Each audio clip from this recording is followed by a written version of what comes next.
Had that plug in. Good evening. Welcome to the Township Board of Trustees agenda for the Committee of the Whole meeting that's up. But good evening, and we're going to go ahead and get started. Ms. Lane, would you lead us in the pledge?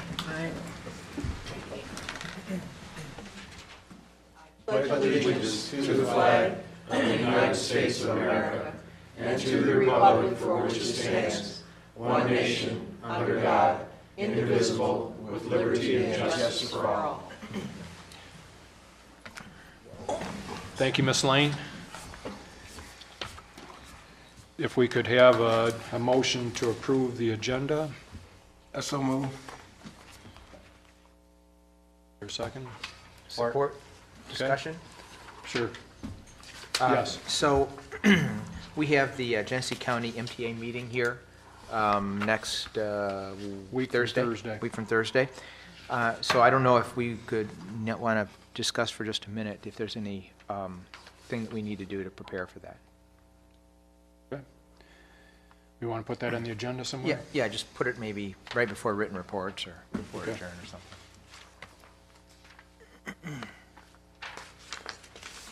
Okay. Thank you, Mr. Thank you. Mansour. Anything else you want to add? Okay. All those in favor? Aye. Any opposed? With that, we'll open the floor to public comment, and we'll start over here on the left side of the room. Good evening. Good evening. Come on to the podium and give us your name and address. And welcome to Blanc Township. I understand from my discussion that fairly new residents here to the township, so Thank you. welcome. Good evening. We live at 5177 Green Meadows Road in Grand Blanc Township. And we just had some questions about, we were talking to Scott, and we had some questions about the about the services.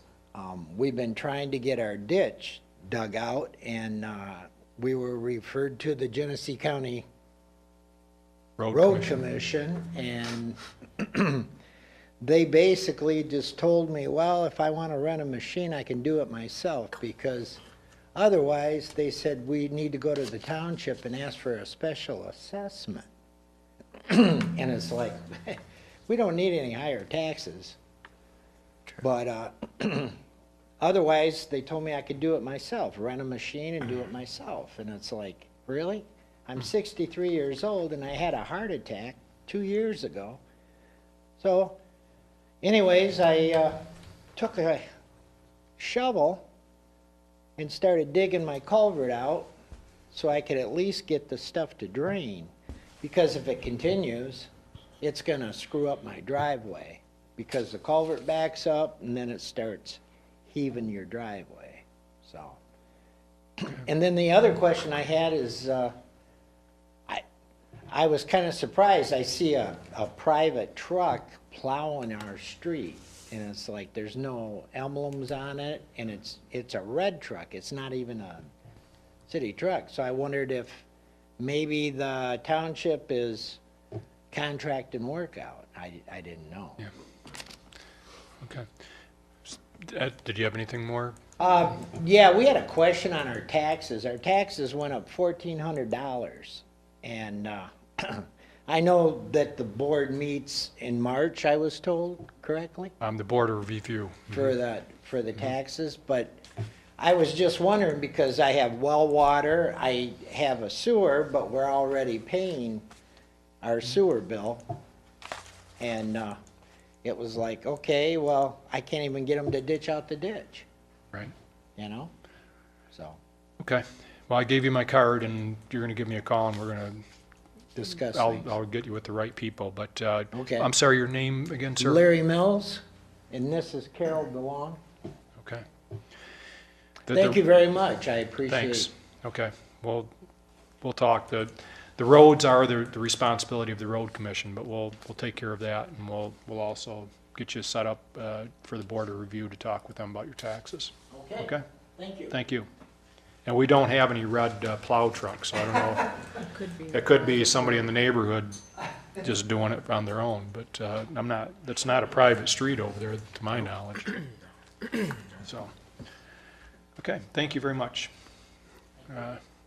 Moving on, and I failed to mention the last meeting that Mr. Urt and his wife celebrated their 50th anniversary this past week. So congratulations. Thank you. With that, And look how good he's looking, and Ken is 50 today, and Called you out, she called you out. Let's not get carried away. so lots of 50s. Okay, moving on, we'll go to review the Township Board agenda for our meeting on February 8th. And we will have Mr. Jeff Wright, our Genesee County Drain Commissioner, here on Thursday to address the board on matters, and if you have any questions, I'm sure he'll entertain those. We'll be looking at our minutes, and if you haven't, yes. We might want to prepare Mr. Wright, and we could ask about the ditching and et cetera, have an answer for that. Sort Right. of the drain. Drain, yeah. could If be it's, drainage. if it's a ditch along the road, is that the ditching that you're talking about? Yes, it is. Okay, And I've had experience with okay. Mr.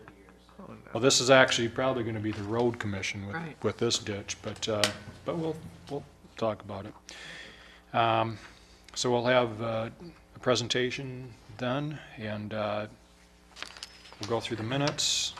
We have our consent agenda, which, if anybody has any questions tonight, I guess we can discuss those. I Yes, have a couple Mr. of Mansfield? questions, actually. Yes, So, so in the package, I have, there were 4 line items that I had a question about. for the treasurer's report? On the treasurer's report, exactly Okay. right. So, the first one was on page 83, there was a court-ordered disbursements. What's that about? Give us a chance to get to it. Do you have it there, Earl? What was the amount on that check? I usually check it, but I I know, didn't but check what it. was the name of the? It says court-ordered disbursements is the, I Who's receiving the check? don't know. Let me see. I haven't got through all the payables yet. Trying to get to, I saw that, Yes. trying to get to my report. I can't look on my computer right now. Budget. This is actually a budget, Oh, it's a budget item? Not a check item. not a check. So it's not in the payables, it's a budget item? It's a budget item. Probably just, Oh, hold on a second.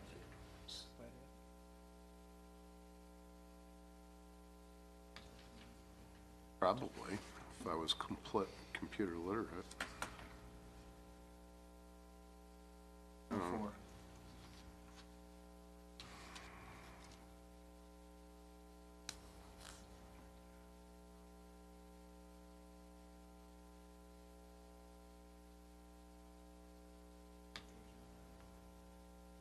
Yeah, 27. but it's just the whole package, though. There we go, 91. All right, hold Page on a second. 91. Hold on a second, nope, we're at 91, we'll be at 83. Or you use the same. Oh.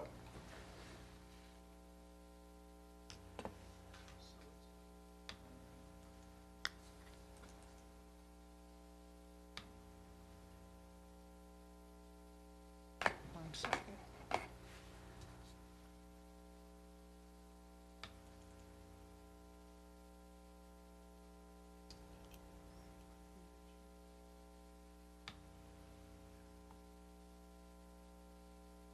Litigation cost. One second.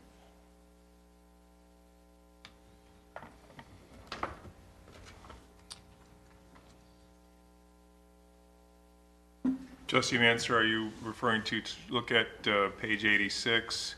It's under the police department in the budget to actual, down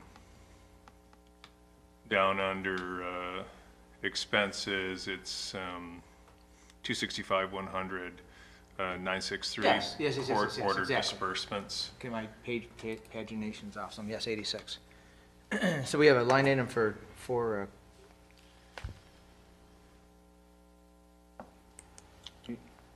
So, Chief Wiles, in your budget, under expenses, court order disbursements, it's under just the general expenses.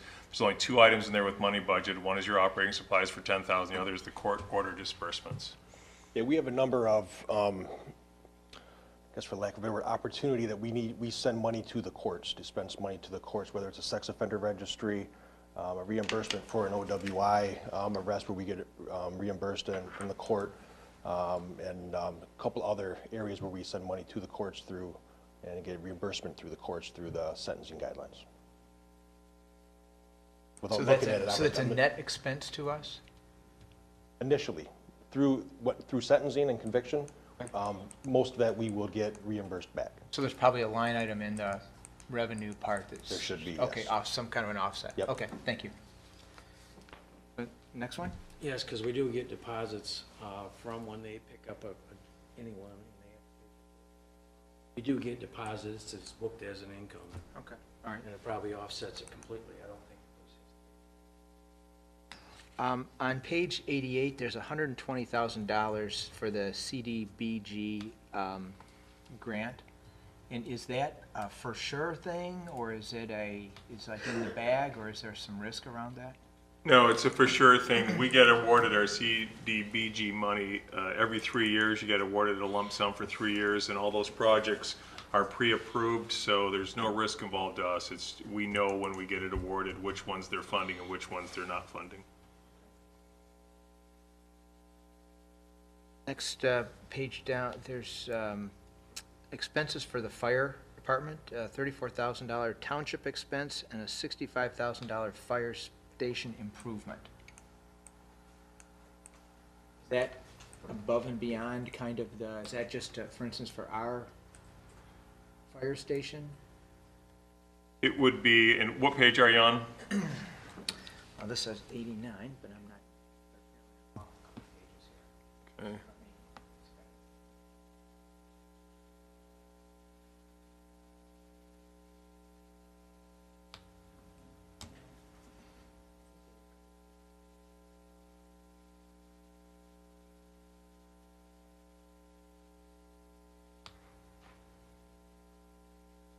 Just for the public's information too, our Tuesday night meeting is a committee of the whole where we actually go in depth into agenda items, and then also the packet that we're going through. It's about 140 pages this week, but that's also online and available to the public on our website. So it's on page 92, and it's under unclassified revenues. And that's what it says at the top. Then it says Department 100 general expenses. So there's two line items on there. There's one 101 for the township administration building improvements, and then down about 6 rows beneath it, fire station. Oh, Yeah, fire station improvements, 975, 341. actually, you know what? I was off. I thought the $65,000 was for that, so I must have misread it. Okay. So the capital project outlays for roads, okay, I'm set with that. So just the $34,000, $350, what's that about? So those a transfer in from the capital projects fund for things that we're going to do within the administration building. This year we have planned for carpet replacement up in the cashier's front area, as well as painting, and we try to do a little piece of the building every year. Last one was on page... May I ask the question, Mr. Chair? Sure. While we're on this, I said the High Street, What's that? where, when you're talking about the, Carpeting and painting. Yes. Up in the front, for all the office, from the cashier area all the way across to planning, we're going to do carpeting and paint in this area up here. oh, that wasn't included in the repairs that were done a few months ago in the rear? No. of the building? Oh, okay. We can't do the whole thing at one time. We bite it off a piece at a time so that, because we try to use our guys as much as possible. Like when you're gonna do something up here too, we've got to relocate the offices for the short term, which means we move them all probably into the auditorium so we can get the guys in there to do the carpet and everything, get the paint done, and then we move them back in. So it's a pretty coordinated effort. Thank you. Okay, and then the last one was actually deeper in there. It was, had to do in the police report, and it was about the Allied Challenge costs. Do we have any estimate for how much that's going to be? There's a 5K, and then there's, I guess, the overall Unfortunately, tournament. I don't have any cost right now. We have had a couple preliminary meetings with representatives from Ally, tournament director Chris Kaufman, kind of trying to gauge what it's going to take to properly staff and maintain safety for this event. We're not that far yet. Okay. As far as, we know it will be smaller than the Buick Open. For the Buick Open, we were paying, this is 9 years ago, close to $40,000. It will be less than that, I'm assuming, but I do not have a figure yet, or what is going to be needed for manpower to properly staff the event. So maybe early summer, we'll have something closer? Or? I would think in the next couple months, we'd probably have something. I hope to have most of it hashed out before early summer. All right, so maybe we'll talk in May or something like that. Absolutely. All right, thank you. Thank you, that's it. Okay. Let's see, we'll go ahead and finish up on the consent agenda. Anything else on the, we're going to be looking at approving repairs for the police department boiler, and then also motion to approve annual renewal of the maintenance agreement. Mr. Chair. Yes. I have a question. Number B, it's, the way it's written is indicated that there are more than one boiler? Correct. Okay, so a total of how many do you have, do you recall? I do not know that. But there's just more than one. I know the number 2 needs some work. Okay. Okay. Okay, and then item C is annual renewal on a maintenance agreement. Did we want to bring Robbie up at this point? Actually, if you wouldn't mind, Mr. Supervisor and members of the board, Director Beller is here to answer some questions this evening on the items that he has, including under the consent agenda, item number C for the ESRI maintenance agreement. Also, he has on here under the operational issues, number D, about the request to purchase the advanced capture. And because Mr. Beller is here this evening, he does have a family event that he needs to attend. I was hoping that the board would be willing to get their questions asked while he was here so we could excuse him. Anybody have an issue with us moving the agenda around to accommodate Mr. Beller? Okay. Good evening. Good evening. So anything you want to mention about the annual renewal first of the No, it's just the ESRI? annual maintenance that we have with our ESRI GIS system. DPW uses it, building, planning and zoning, we all use it out in the field.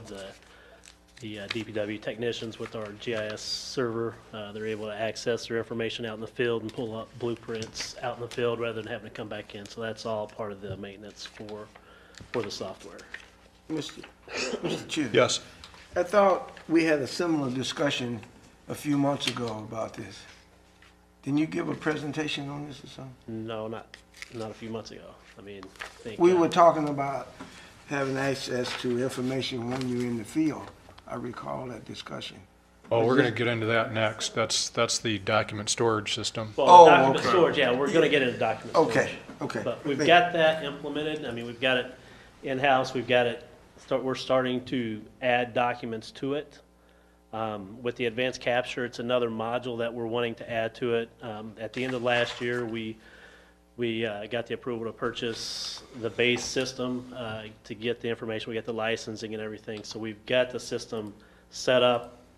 I don't want to push it out right now until we can do some training because, you know, if you push it out and people don't use it within a few months, they'll forget it. So, so we've got that in place and we're importing a lot of documents from our server that we have to move over to the system. So anytime you type in a PID or an address or a site plan review number, you'll be able to pull up that information instantly rather than having to go out to the server to try to find it.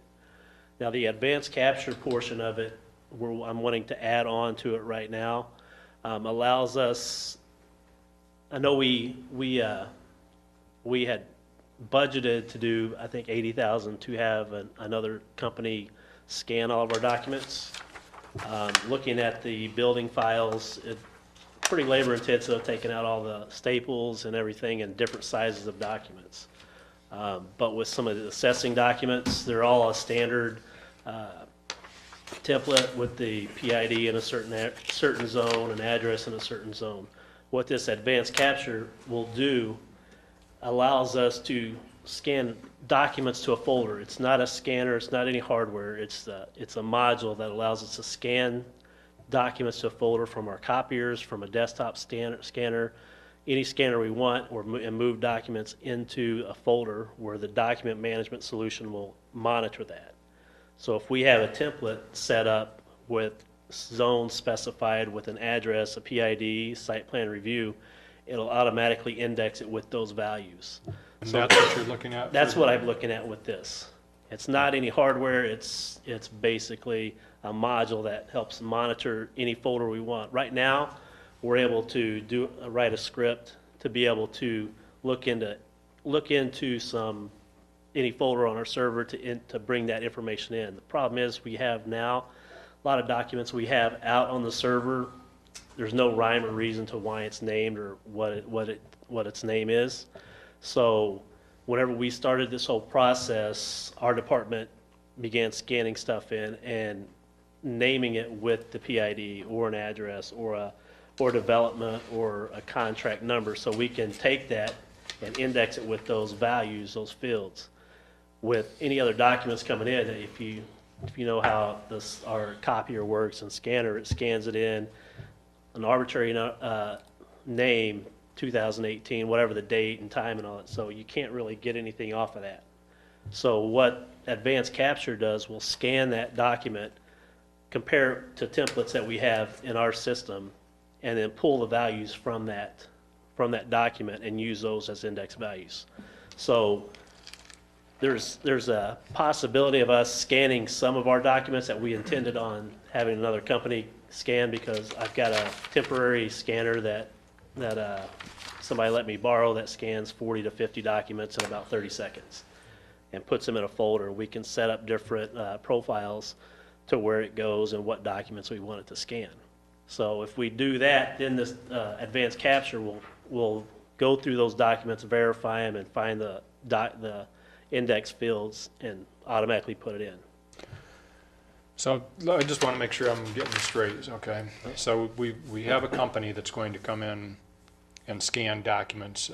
They're going to take our documents and take them somewhere else and scan them, and they will be put into folders, what have you, for the various departments. Right. They'll put it in the folders, they'll index it, and then whenever they input it into our system, it'll bring all that information as well as a CSV file with all those index fields in there, and then upload it into our system. So it'll be user ready when they scan it. As soon as they do that. So now the software that we're getting, I mean, we must have to have some kind of software to be able to.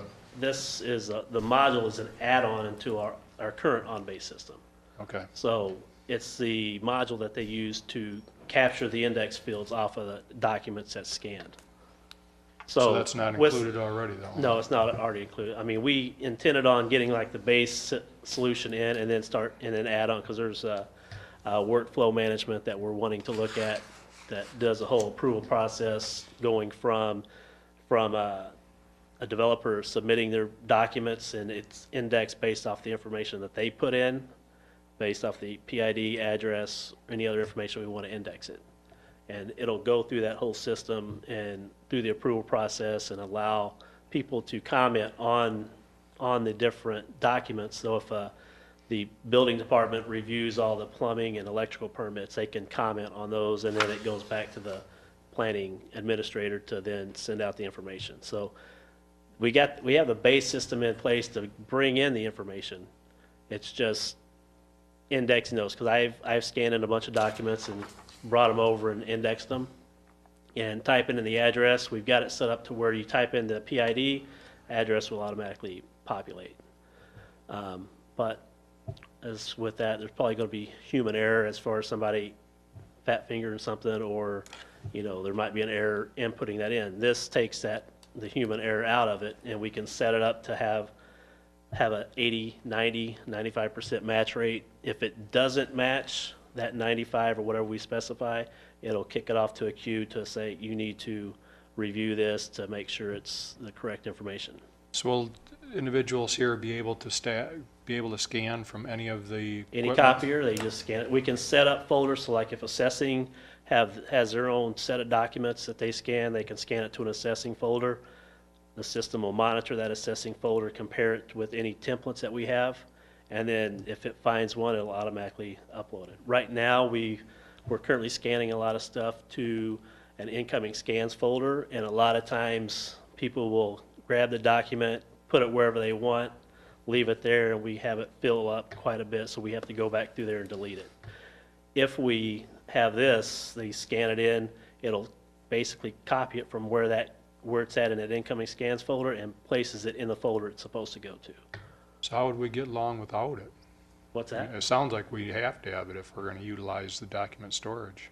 Yeah, since we got the document storage, I mean, it takes out that human error element of it, because, I mean, it takes quite a while, because I tried scanning some of the building documents we had, probably about 8 folders that had 50 to 60 documents in it, different sizes and everything. That's the portion that I think would be beneficial to send it to the outside company to scan, so they can go through and do all that. The assessing cards, where they're the generic setup of it and everything, we can set it up, because whenever I scan it in, like I said, I scan in about 40 of those documents front and back, and I had to move them over, but then I had to go in there and index them. If it's in that folder, and the advanced capture will take a look at it and compare it to the template and automatically move it over. Because originally I thought that what this was going to do is, we're going to spend about $80,000 on getting everything scanned in, and that this expenditure we would take on some of that scanning responsibility. And it's like, I don't know about that. We could, but I mean, like I said, some of the assessing, the easier documents that we just set in there, scan it in, and it'll move it to where it needs to go. That'll cut down on some that we need to send out, but using the advanced capture, we'll go forward with it. So like if you get a document in the mail and you open it up there up at the mailbox, you say, oh, okay, this is something that we'll have to reference later on, run it through the scanner to the assessing department. If you want to, you can throw it away. Right. So it's there, it's searchable. So I would have thought that'd been part of the main package. But well, the main package, they have a lot of different modules on it, and so we went with, I mean, we could have done the entire thing all at once, but like I said, it'd be about $100,000. But just to get it started at the end of the year, to get it going and get documents into the system, that was the direction we chose. Ms. Lane? I think that what I interpret you saying, Robbie, is that you are working yourself with the different documents from the different departments and finding the commonality among them, and then setting up the templates so that this module itself eliminates the personal errors that we It'll might eliminate, do. yeah. And because of your familiarity with all of our other software, you're coordinating it to work with the things we have. Right. With this, one of the reasons we went with the OnBase, it integrates with our GIS, integrates with our BSNA. And so the whole process, it's going to be creating those templates for it to verify documents against. And AM Data Services, who we're using to kind of help us go through that, so there's a lot of some of the training that we get with them. And right now we're importing some of our existing documents off of our server to get those in. We've got a lot of blueprint. All of our blueprints that we reference from our GIS system are in there. We can type in a wood star. It'll bring us every document in our system that's indexed with Woodfield or Woodland or whatever. So. Two things. One is we probably can save on scanning in the future. For example, with our planning commission, I would imagine the developers can send us something electronically and we can enter that without having to scan it. But then number two, the assessing department has the tablets, right, that they're using. I don't know if they have to print off something currently and then it gets scanned, but I would guess that we could go right from the tablet into the system. So Yeah, that'll save- whenever, I mean, they can access, like in their assessing module within BSNA, it's going to be set up to where they click on a PID or an address, and it'll bring up every document, or if they want to specify assessing cards. Right.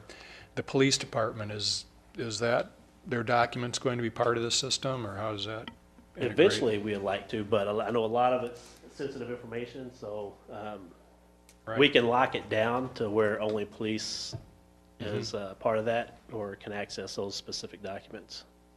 And then one other question before I forget this, is we're buying a system that will save this information in the cloud, and I imagine the cloud service is part of the package, right? Well, The it's storage? saving on our server. I mean, we're saving it all on in-house, and it's backed up on a nightly basis. Any new documents goes up there, it's backed up.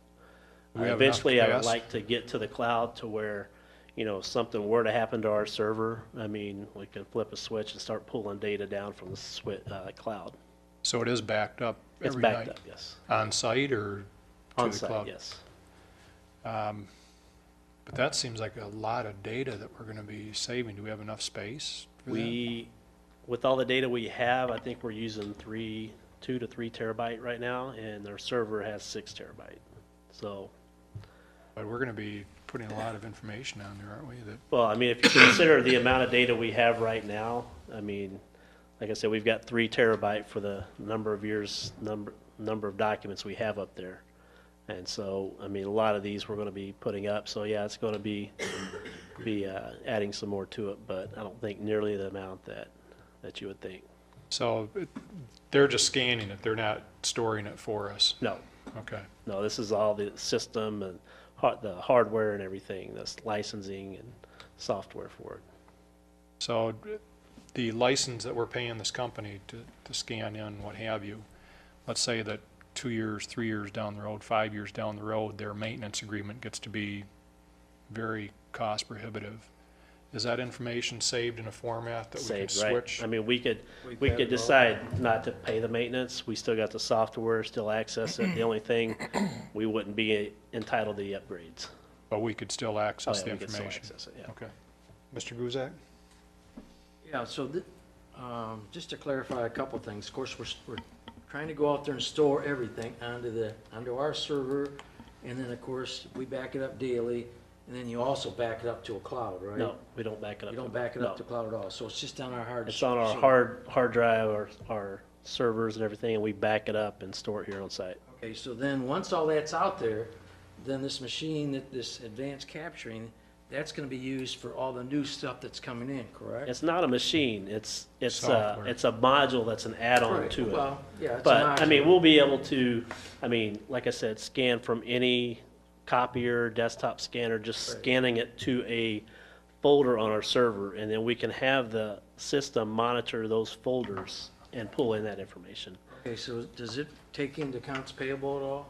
Yeah, we can have, and that's Because the right thing now- about it, with the advanced capture module, it'll pull information off of the document. So if you get an invoice, it will pull, we can set up a template based on the vendor, based on a PO, based on a specific account it may go to and an amount. So it'll pull out information, we can index it with all that information, and we can extract that data and put it into the BSNA, and there's no data entry by Right, so the then- accounts so- payable. So once If- it's scanned in, it goes right over to payables. Payables can look at it, and then they can process it. Right.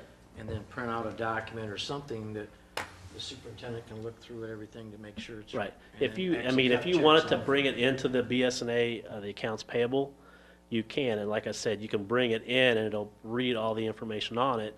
And I'm not sure what information is put into the accounts payable module, but all that information, I mean, if a PO is signed to an invoice, it will pull that information in. So it This one- minimizes the amount of data entry on the staff. Manually? Right, before you were just talking about assessing and. Right, that's kind of where So is we're, is it all included in the advanced capturing, or is there Yeah. different modules within it? I mean, we can scan any document. I mean, we can, right now, I can set up an accounts payable folder, and we can start scanning documents into it. I mean, any document we have, we can scan into it, index it. So if we get an invoice in and you want to scan it, and it's something you want to look at later, You scan it in, you can index it with the vendor, maybe the department, or an amount. So if you want to look at different amounts, so you remember the amount, but you don't know what it was all for, you type in the amount and it'll pull up that invoice or Mr. selection. Massey? Mr. Chair, I have a question. You mentioned drawings or blueprint, whatever you guys call them around here.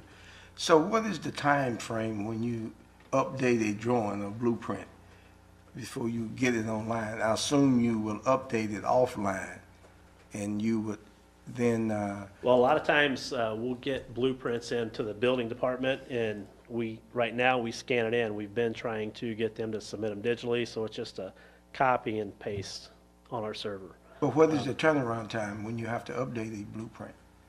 I mean, that's all for the building department as far as the blueprints that they get. There might be preliminaries and then the final. So Yeah.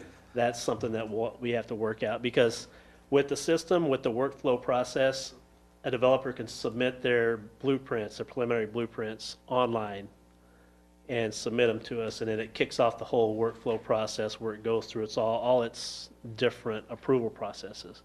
And if there is a change that needs to be made to a specific plan, the person reviewing it can type out their comments on that blueprint Okay. and then submit it back to whoever kind of manages the plans. And so you get all these different comments coming back from different departments. It'll package those comments up, and you can put it into a template form letter. Okay. And then you can then email it or send that information along with the prints that need to be changed or updated. Okay. So as far as the amount of the turnaround time, that's something for the people reviewing the documents. And Mr. Lehman, did you have anything to add? Just so you know, Trustee Massey, it's a great question, but we're in the process of working. Oakland County does a really good job with this One Stop Ready program. We've got a meeting scheduled for next week. We're trying to expedite the process when exactly that developers come in, there's changes to the plans. We're trying to put an entire procedure together so that from the get-go, they submit these plans electronically. We've got it digitally, we can save it, it's gonna be tied, and part of this document management thing is gonna allow us to keep, when you put your comments on there and you keep, it goes out to DPW, it goes back to planning, it goes back to building, it goes to our inspectors. Anybody can access that information. You're going to see it as it moves through the process. It's going to be much more expedited and streamlined so that we know everybody's talking to each other. Assessing will be able to see it as it progresses. Any single department head throughout this process is going to know exactly where we are with a project. So if you're talking with the project developer and they want to know something, you're going to be able to see it and be able to flag, oh, did you also know that you still haven't taken care of some issues with DPW that's important for you to do? We're trying to develop it so we streamline the process to make us much more developer friendly, and we're well on our way. Our next meeting is next Wednesday, I believe, afternoon, and you know, we're not going to reinvent the wheel. We're kind of stealing some things from Oakland County that they were doing that was really good, and I think you'll see that as part of this document storage solutions process, it's going to tie the whole thing together for us. Mr. Thomas? Okay, Robbie, so a couple months ago, you came to us and asked for the $80,000 for the storage and the pot for the computer program. Now you're coming to us for another $17,000. Is there anything else that you foresee that we're gonna need to do this project? what 80,000 are you talking about? Wasn't it 80,000? I know last year we looked to budget 100,000. Sorry. 100,000 for the software package on base, and Right, then right. another 80,000 for the scanning of those documents. Right. Is So, at the end of last year, we got approval for 49,000 to start the process. So we've got all the licensing and all the software in place to be able to start importing and bringing all that data in. Now, there's other different modules, like the 17,000. I think we was going to plan on going a different route with, OCR and a lot of the documents, because with the building and planning or the building documents, you can OCR it, and so you But- go in and, To cut it short, what, are we gonna, what's the next one? the next one would probably be the workflow. I mean, probably having them kind of develop the whole workflow process, 'cause it's a big process and where it needs to go. So after this 17,000, I don't anticipate it going over 100,000, because originally we had planned 100,000, but doing some of the scanning in-house with this advanced capture might knock the $80,000 down to maybe 50. Oh, wow. So, I mean, because some of the, like I said, the assessing cards, that's basically, you might pull out a couple staples, send everything through. It's not that labor intensive. The building plans, the building documents in the vault is what's going to be labor intensive, because you've got different sizes of documents, different types of documents, and so. When are we going to start utilizing the cloud? What's your game plan for that? I mean, we might start. See, I thought that was one of the things that we were going to do, if I remember right. With the cloud? Yeah. I thought that was one of the. No, not with the document management. We don't have to, because It'd we be got huge. terabytes. We've got the amount of storage, so maybe at our next, instead of upgrading a server or something, we might decide, let's move to the cloud. But, some people still kind of leery of the security issues with it, and, and it's nice knowing to have it. It's all on the premises, so you can manage that. Whether if it's on the cloud, if internet goes down, then Right. you basically stuck, can't do anything. Thanks, Robbie. Huh? Mr. Chair. Yes. Trustee Thomas brings up a thought here. These are just, how can I say this? Sort of like estimated numbers, because based on the process, something could change. It could be less or it could be greater, right? If the board recalls, what we did with the capital improvements plan is we allocated $180,000 for the complete project. The year prior, we were looking into it, and we had put in an amount and realized that once we started bringing in companies and interviewing it, that there was no way we were going to get it done appropriately for what we had projected. So we revised it. We came back and changed the capital improvements plan to $180,000. So last year, we asked the board to approve $50,000 in December so we could get a jump on it. We did that. Here comes another 17, so we're 67. If you approve this, we'd be $67,000 into a $180,000 expenditure. Again, those are not exact numbers. That's why you'll see them as they come up. It was what our projections were based upon the information that we received from the companies that we worked with to help us design what system we wanted to utilize. So we're fairly confident in the $180,000 number. And what you heard Director Beller say was it could be less if we move forward with this advanced capture system, because it will potentially lessen our reliance on shipping everything out. We may not have to ship everything out. It may not be $80,000 for everything that we're going to have scanned by a third party. Anything else, Mr. Guzak? Yeah, but I thought we mentioned that the critical items would be scanned on the outside, because then you don't have a part-time person doing it, Absolutely. right? So. And that's the building documents. Like I said, labor intensive, pulling out staples, and then different documents to index. With the assessing cards, like I said, there's a standard look to them, so it's easy to index those. So you can have a part-time person scanning those, feed them in. I mean, if you have a slow day for DPW or somebody, it's scanning them in and letting the system do the indexing rather than somebody having to put that information in. One of the things that I know we talked about at our executive meeting, but I trust Mr. Lima since he's in charge of daily operations, is that I think the concern among some of the board members was that, we spend a whole lot of time scanning stuff and we're pressed for time as it is. So I think, we'll leave it to Mr. Lima's judgment as to what things, between you two, what we scan and what we send out, and then also for accuracy's sake, making sure, because we can find it a whole lot easier to hold somebody's feet to the fire that's a contracted company for scanning, maybe. I don't know. Mr. Lima, do you have any comment on that? So I think in our conversations have been, especially with the building department, and it's the building department really the crush for space, the lack of space that we had for storage, led us in this direction in the first place. Is that, man, we're going to have to invest $50,000 in rolling shelves just to continue, and then where do we put them? We're out of space. So it led us in this direction to say, let's make this investment and let's embrace it, because everybody's heading in this direction sooner rather than later. It's going to become, digital storage.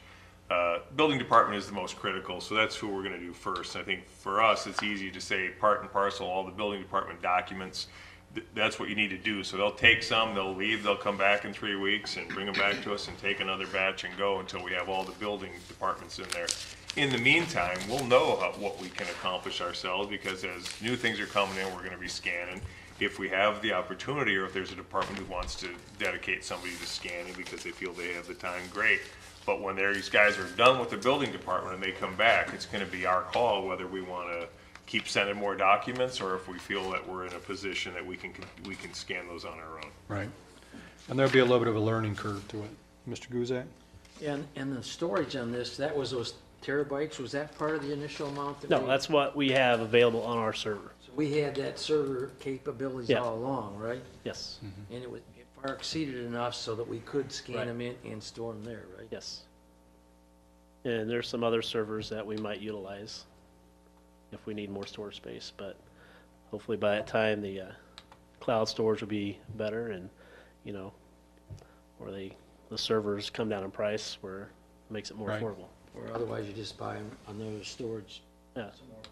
Right.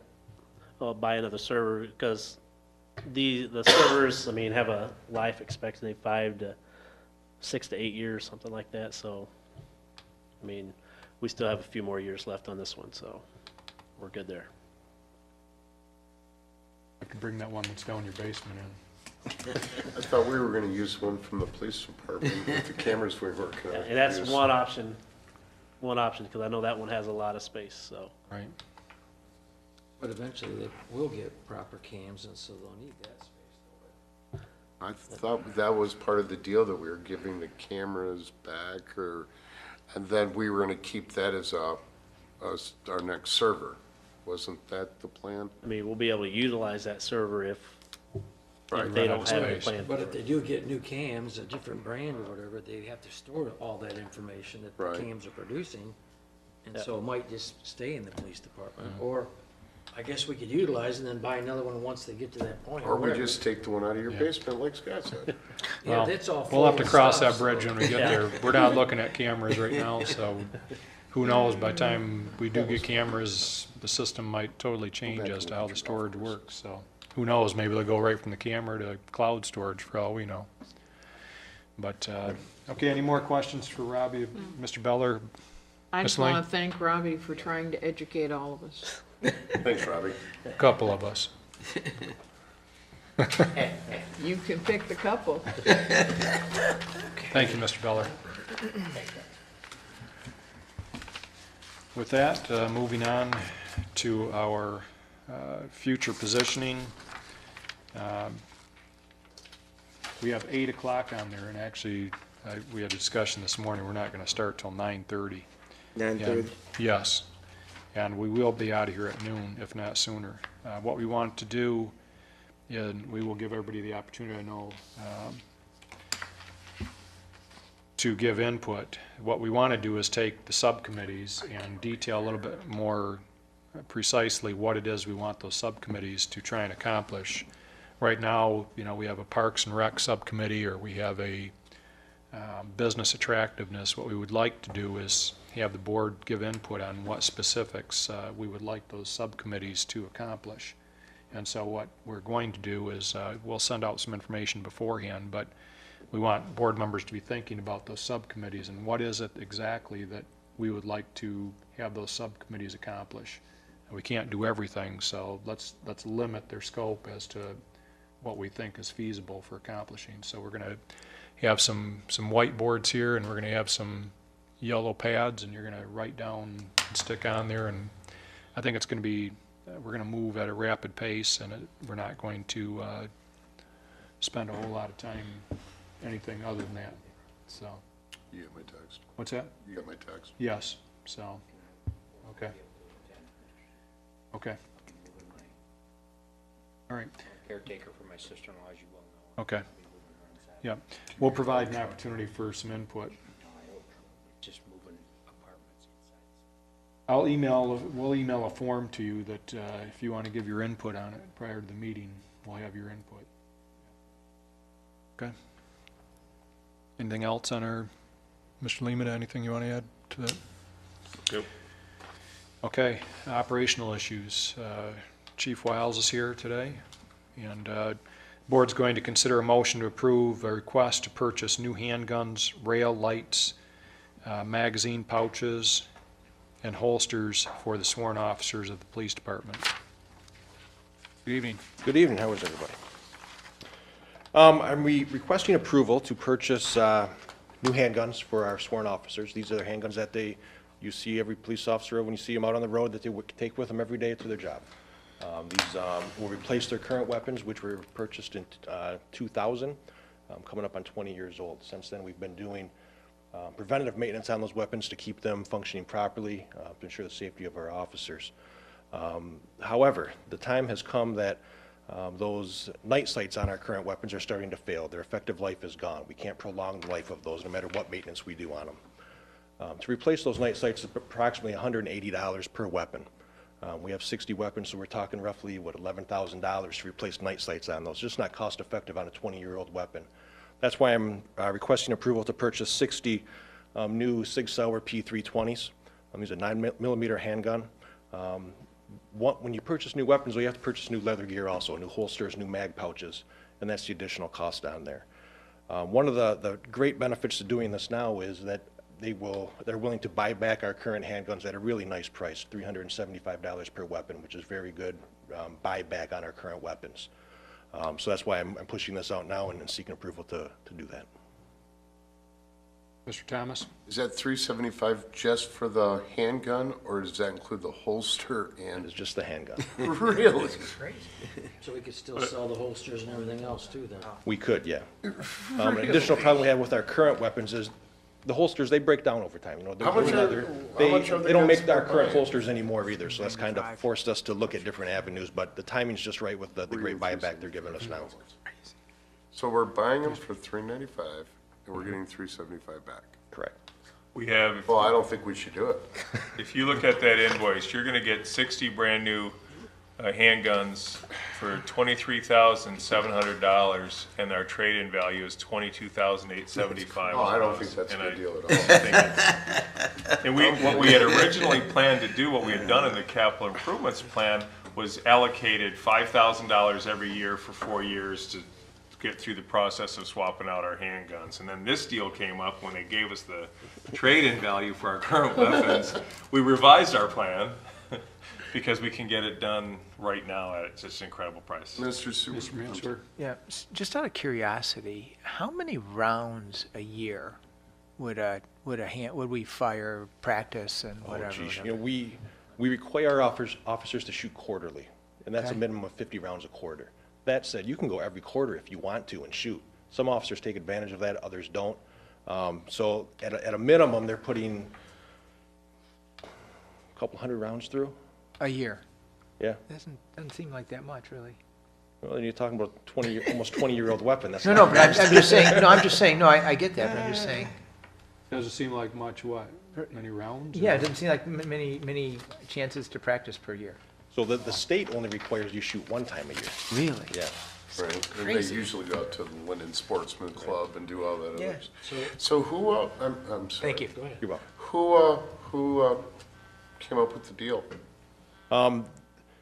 Actually, when we were looking into new weapons, we brought in the rep from Sig Sauer, and he came in and talked to us, and he really, he knows what he's talking about. And Sig Sauer? Sig Sauer is the name of the weapon, the It's weapon system. German. Well, good job. They turned us on to a vendor, this particular vendor, Vance Law Enforcement, is out of Indiana.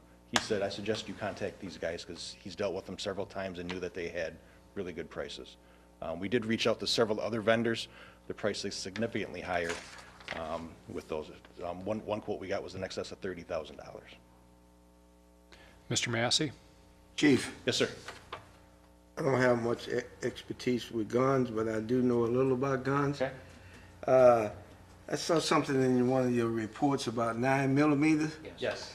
I hope you're not buying those millimeters that's too heavy for me to carry. We are not. You know, this particular weapon, we did our research. This isn't just, oh, this sounds good, let's get it. We brought in approximately 8 to 10 different weapons. All the officers had the opportunity to shoot them, evaluate them, provide reports and feedback on them. The weapon that we are going with is currently used by the U.S. military and law enforcement agencies across the country. So it is a well-known weapon, very highly praised for its performance and its lightness. It is not a brick, so to speak. Mr. Kent? And note that we are going from 40 caliber that existing back to 9mm, of which the country moved to 40 caliber 20 years ago. But I can tell you, I was on the board 20 years ago when we purchased those weapons, and, you know, we had a non-standard Everybody had weapon and ammunition among our police officers. But I can tell you, we paid more back then to get common than we're gonna pay in this deal right here, and it's 20 years later. How often can you do that, right? Right. And the Sig Sauer, everybody knows, if anybody knows, and Mr. Massey said he knows a little bit about them, that's a class weapon right there, so. But, Mr. Chair, Yes.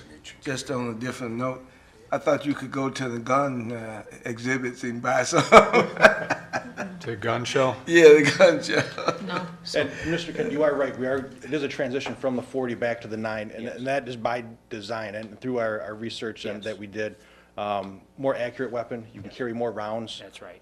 So those are some of the things that we looked at when we made the transition back to 9mm. And with handguns, technology plays a huge role. I mean, we're 20 years into this, technology has greatly increased in firearms, and not only that, with ballistics of bullets as well. So some of these rounds that they have now are just as effective as a 40 caliber round that you can shoot out of a 9mm weapon. No, it's not much difference. Mr. Just Mansour? don't want to turn this into a gun lesson here, but are we the ones we're replacing are 6 hours? Correct. Okay, so it's a one-for-one deal. But we looked at We looked at the Sig Sauer and Kimbers Glock. and Those are the the Glocks. two manufacturers we looked at. Okay, good. Thanks. Thank you. Any other questions, concerns? Great job. Thank you. I think I have the Okay, next one, anything too. else that, on the agenda that, I think I have the next one, about a vehicle. okay. And that is going to be, the board will consider a motion to approve Chief's request to purchase one Chevrolet Tahoe Police Pursuit rated four-wheel drive marked vehicle to use in the patrol division. Chief? Yeah, we have planned and budgeted for in capital projects for replacement of our cruisers on a yearly basis. This year, I'm budgeted in capital projects for 3 vehicles. I'm only requesting 1 right now. And the reason I'm doing that one is we have 1 high-mileage vehicle that I need to take out of service. Orders for replacement vehicles are due by April 1st. So I wanted to get that one approved now, and later in the year, I'll come back for those other 2 once those other vehicles have time to get that mileage back up and it's time to take them out. But right now, I just have the 1 vehicle that needs to come out of service. And that's through a government bid That is process. the state bid process, yep, Berger Chevrolet, they own the state bid on that, and that's that price that you see there. Any questions? Jose? Probably should say Berger is in this minute, so we know that not all the 43,000 is going to Berger, the other portion's going for the accessories, right? You are correct, yes. 36,992 is going to Berger, and about 6,500 is what I requested for ancillary equipment that we can't transfer from the vehicle that's going out of service. So we'll make that, yes, Mr. Levita? I'd just like to have Chief let the board know too, is that moving forward, and again, this is one of the SUVs, the four-wheel drive SUVs, but for our patrol cars, there is kind of a question mark for us right now on what will be the replacements for our actual patrol car cruisers because of the lack of availability. And I don't know which direction we're gonna be moving in, and I don't know that you do at this point either. And I don't have a clear direction right now. You know, I kind of dodged a bullet, so to speak, as I thought I was going to have to deal with the sedan issue. Right now we have Caprices. That is next year I have to deal with the Caprice issue with the mileage going up on those. GM is not making a police vehicle in a sedan anymore. They're not going to create the Caprices anymore. Ford has a couple options. They have the Ford Taurus. They have a Explorer, which is a smaller SUV from the Tahoes. What I have done, and I've worked with Steve, he's having the Ford rep come in. They're bringing some demo vehicles for us. We have the opportunity to drive those, see what the officers like. Because I do have a handful of officers that they just don't like driving the big Tahoe. It's too big for them. So they prefer that sedan. So I'm trying to find something that they're comfortable driving in, that they can maneuver the streets safely in and feel comfortable with. Answer? Chief, what do our surrounding communities and even Oakland County use in terms of a sedan-type vehicle? Yeah, there's the Charger. Yep. The Charger has. State police use that one, I think. Several maintenance issues, from what I understand. In my opinion, it's not a reliable vehicle and not something I would want to bring here to the township. Auburn Hills uses them, the city of Burton uses them.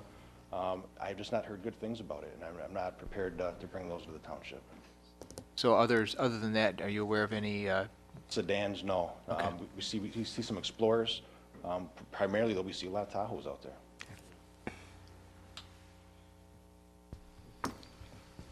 Okay. Any Thanks, other Chief. questions regarding this? Okay, Thank you. thank you very much, Chief. Item C, the board will review the RFQs for the purchase of a new monument sign for the Township Hall. And you were emailed copies of them, but we also have the placard on the left here. I can probably Mr. put Lehman, that out you have in any- front of the board, and it would probably be an easier way for you guys to see it all at the same time.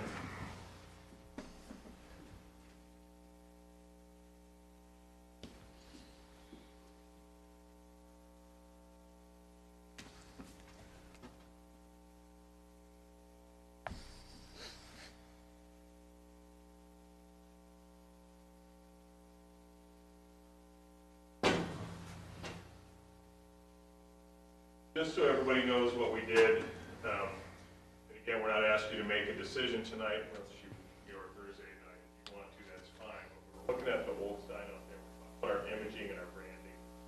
And as we look to see what's available and what we want to portray to people, we thought, well, let's take a look at our sign, and we just asked, who's the best sign companies around, and we got consistently 3 names.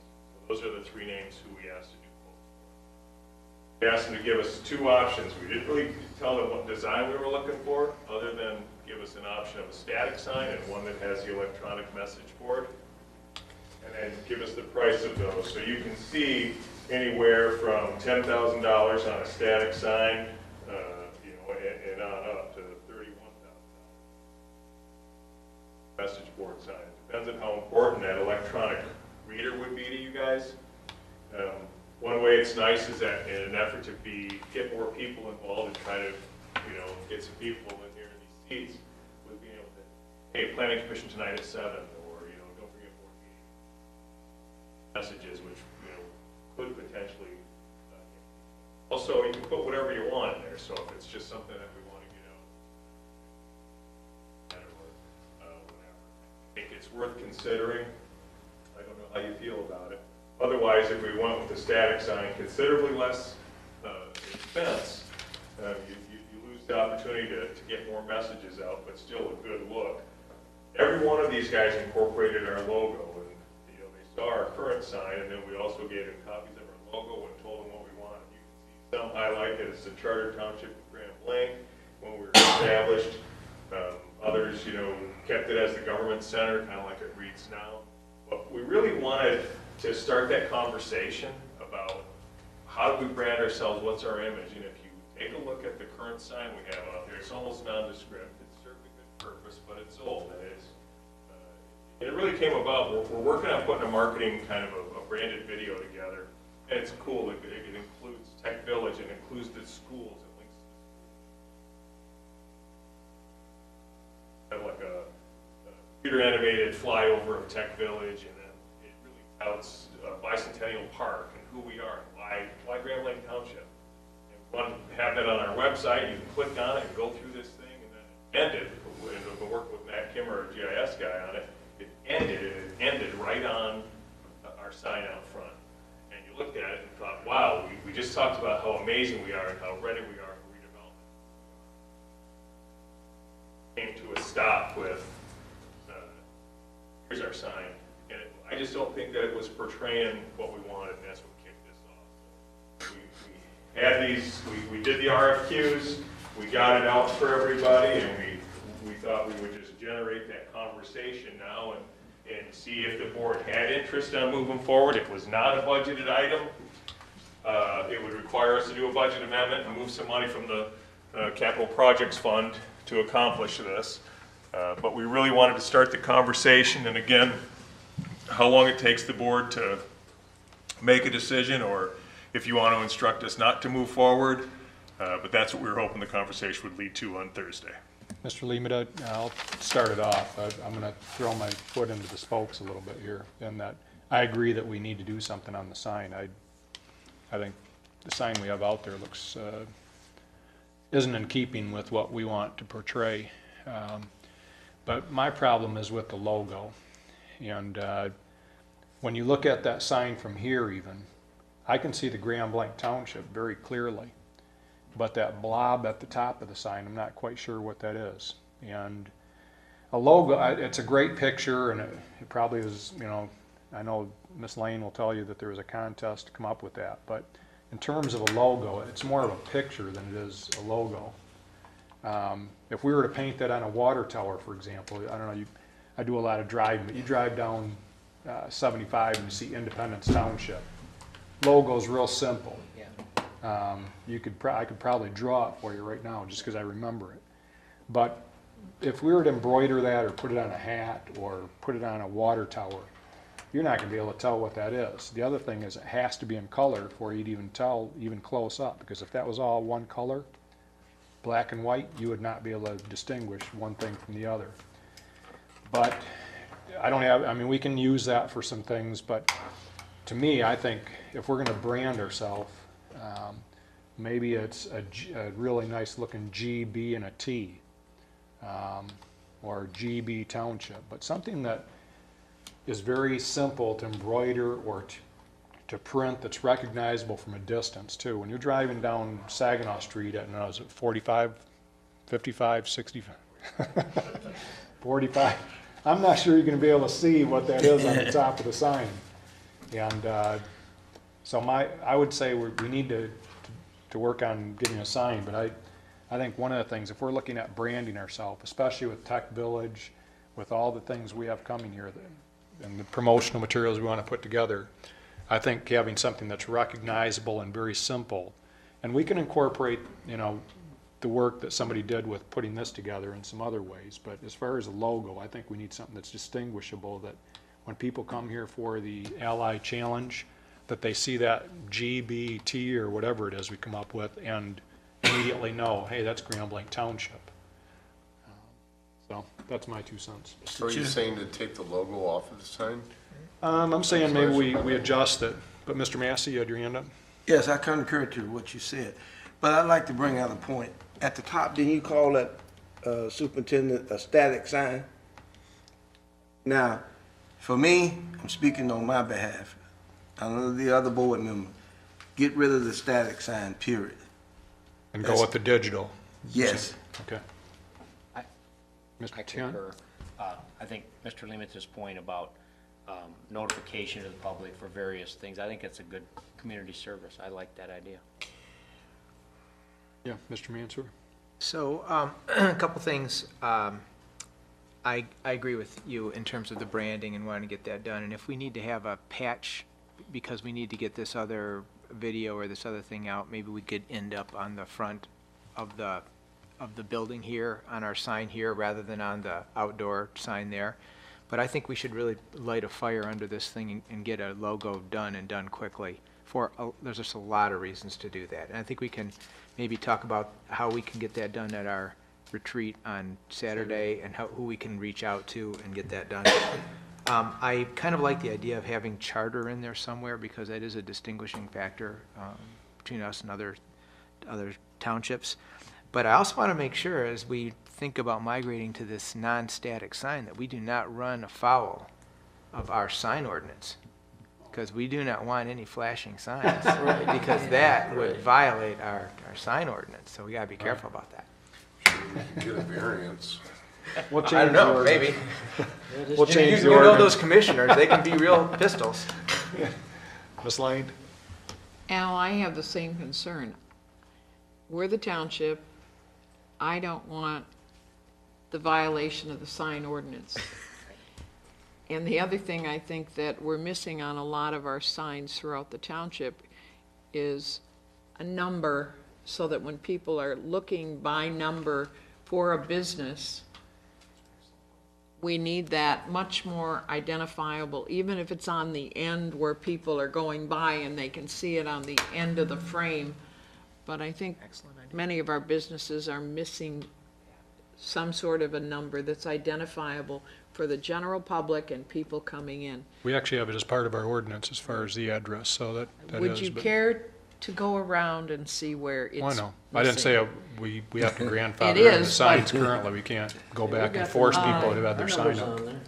Mr. But Chair, we can't, It's on once the somebody has side. their It's sign not up, there, it's on the side of it. once we have somebody has a sign up, we can't go back and say you need to redo your sign to put your address on it. So, I mean, any sign that goes up now, we've got an ordinance for that. But I don't think Mr. Leamet or the sign company was looking at violating our sign ordinance by, Well, the height of coming the up. logos in there does. well, these are just renderings and mock-ups. So, I mean, we would, if we decided to go with that logo and that size, we probably would have to get a variance for that top part, that arch. Maybe. But maybe not. Maybe we come up with a logo that is incorporated and we don't have to do that arch. But I Mr. think Chair, Mr. Lehman is trying to get a feel for which direction we want to go in at this point. Mr. Massey? Mr. Chair, let me call this expediting time. You think we could have this sign erected by June of this year? Oh, yeah. I mean, these guys, they're gonna do all the design work for you. What you just need to do is get feedback, and then if you guys decide what you want to do with the logo, or whether you like electronic signs, or you want to cut that top dome off so that we don't have to worry about getting a variance. I mean, there's a lot of ways you guys can decide, but once we've done that, they can really start ordering it and have it erected in a very short period of time.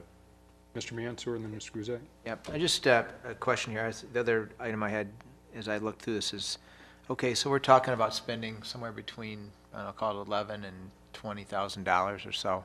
So, what aren't we going to do with that money that we were planning to do? I mean, So there's trade-offs, and if you guys will note that I haven't allocated any funds back into the capital projects fund for 2 years in a row. We put it all on our unfunded liability because that was the biggest thing we wanted to go after. Depending on where our CAFR comes out this year, we look at our fund balance. This will be the year we're going to have to. The first year I got here, we put $400,000 into there. I generally would like to see us maintain about a 5-year balance in there that will cover us for about 5 years worth of capital improvements. And the reason we do that is if we got into recessionary times, again, like the one we went through, you want to make sure that you can still buy the patrol cars. You might have to slow them down. You may skip a year or whatever, but you want to get through about 5 years worth. And so it's all a trade-off. If we spend $20,000 on the sign, it means it's coming out of somewhere else that we have planned in our 7-year or 5 to 7 year capital improvement plan. So that adjustment will occur in there, and it will occur on it could slow down the purchase of a vehicle. It could be any number of things. And I think, we have individuals coming to our township office, that are talking about $24 million investments, $10 million investments, $100 million investments, what have you, and they pull up to our building. Not that we want it to look like the Taj Mahal, but we want it to look presentable and that we are professional. And right now, as all of you, I think, would agree, the sign is Mr. lacking in Chair. that regard. Mr. Massey? I'd like to make a suggestion Yes. that you and Trustee Mansour and come up with a task force committee and work on the logo. How about the two of us, we'll get together with Mr. Limata and we'll Okay, brainstorm on where we can go to get some renderings and then we'll present them to the board. yes, I think we can do it fairly quickly. okay. I should have done it before now, but I like the idea of having the board support to do that. Yes. Okay. Okay. Mr. Guzak? Yeah, I think that all those signs look beautiful. And we have an existing structure there. They're gonna build all new structures. I mean, the simplest way, if you have to change it, is you put a sign within the same structure. Because I don't think we should spend the money on it right now. I think we've got our OPEB debt, we got other debt, and I'd like to see it spent somewhere else. I thought Al's comment was great, something else is gonna be giving, something else is gonna be cut for this to happen. And to me, they're beautiful. It's more of a want than a need, so that's just my opinion. But Mr. Mr. Massey? Treasurer, at the bottom of the sign, what's that, is that 22,000 The one on the left? on the left? Yes. If $25,000 is gonna put us in an uncomfortable position. That's hard to believe. Well, I'm just saying, I'd rather put 25,000 on our OPEB than put it on a sign, that's all I'm saying. But that sign would probably do more for the township than OPEC. Well, that's your opinion. Yes. So that's fine. I mean, for us bringing in new businesses, that's what I'm referring to, okay? And I think the chair, made that clear a few seconds ago, that when they come to the township, you want to be well represented out front. And I'm sure Mr. Limita looked at, the cost of refitting the sign that we have now, but the new signage that will use LED, I'm sure, as opposed to, standard fluorescent lights. Those things do have a life cycle to them like anything, and I would bet that you'd probably spend $5 to $8 grand, I don't know, I'm just pulling a number out of the air, but on upgrading the current sign, if not more like 10 or 15 to upgrade the current sign, so we can get that figure too. Somebody down here, Mr. Thomas? I just want to remind the board that we're asking our residents for two millage increases and a millage renewal. We're going to put up a sign. I totally agree with the superintendent and yourself that our sign, we need a new sign. It's bad. I really looked at it today, and we really do, and I totally agree with you too that we do need a new logo, without a doubt, but we are asking for 3 millages. I just don't know what kind of message that's going to portray, but that's my opinion. I'm not sure that, that we're looking at 3 increases, but No, we're looking at we're looking at 2 increases. I know you had proposed a large increase in the one, which I'm not sure. We're looking at 2 increases and 1 stagnant one when the mosquito. Some of us may be looking at increases, but we haven't decided all those millages yet, though, so. Well, we'll get the fire one. Right. That's a definite. The police one, you want, I haven't said what I want on that. I thought you said 2.5. But I haven't proposed any millage on the police, but regardless of that, Regardless. let's do some more homework on the sign, and we've noted that Earl is against it and yourself, so. Oh, I didn't say I was against it, I'm just saying. Anyways, with that, any other discussion on the signage? We'll move to what we're hearing from the community, and we'll do that. I guess we can talk about that at this point, but Mr. Limita, did you have anything this evening Nope. before we get to that? Mr. Laddie? I don't. Although today we discussed the possibility of a discussion that we would have a closed session regarding a topic that I don't think the board has been introduced to them yet. Do you want to consider that tonight, or do you want to consider it Thursday or somewhere farther down the road? I think Thursday would work out. We're going to put a few things together for that. And I think that's maybe a half-hour, 20-minute conversation. So other than that, On I don't have Thursday. any comment.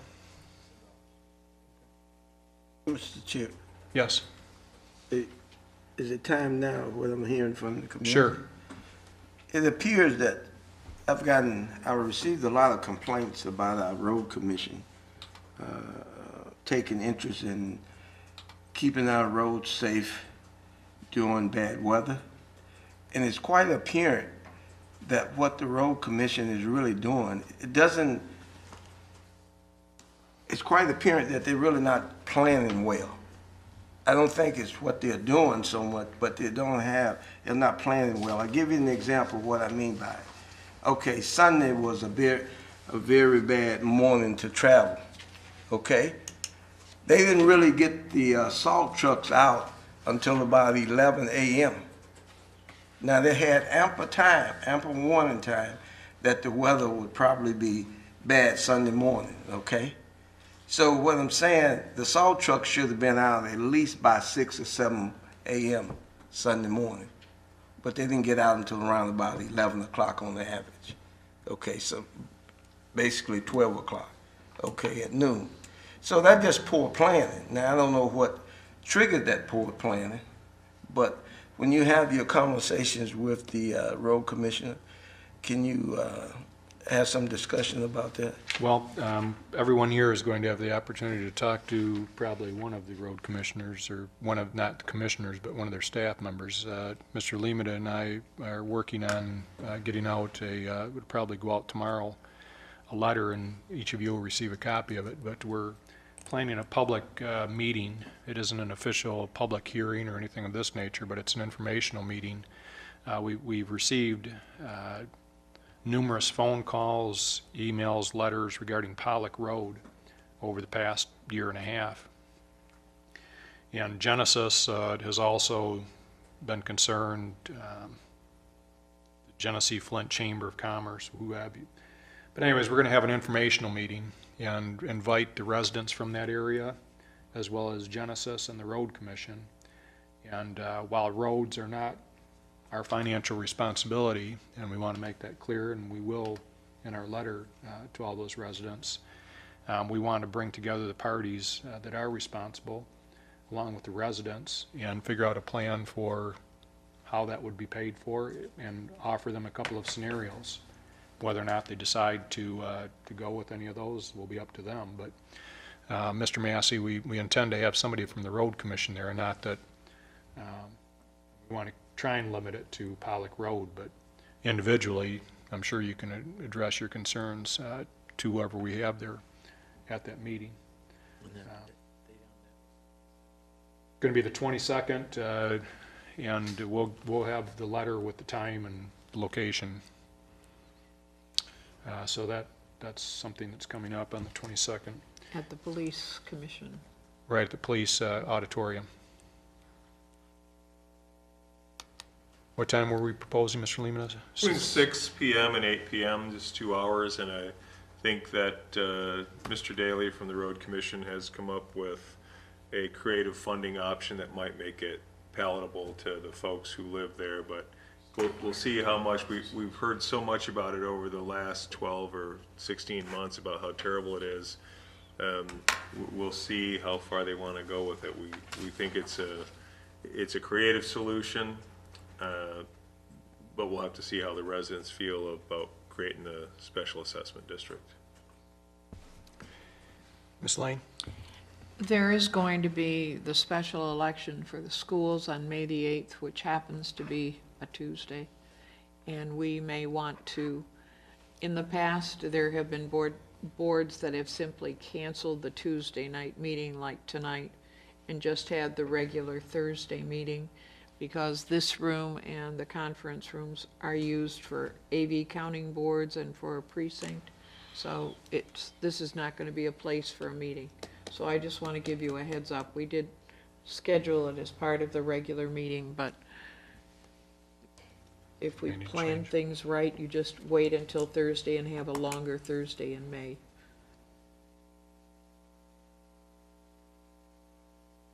Okay, thank you, Ms. Lane. Anybody else hear anything in the community that we want to cover?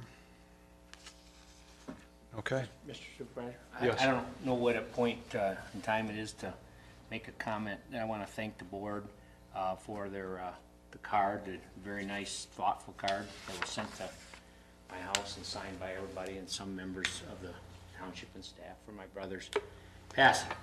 Also, we had asked for donations if somebody wanted to make a donation to the Special Olympics Area 13. And numerous people made donations to Special Olympics. I know Earl has been involved in some of the trim and the things with the Special Olympics people, but I don't know what size of a donation you have to make to where you get an individual card from the committee or from the Special Olympics. But I want to tell you, there's somebody in this township right now, or in this room right now, that made whatever that is. I don't know what it takes to get a card sent to the individual's house personally, but I want to thank Mr. Laddie and his office for that generous contribution, whatever that amount was for Special Olympics, because I got a card of all the donations that were made. I got a card from Special Olympics regarding his donation. Thank you very much.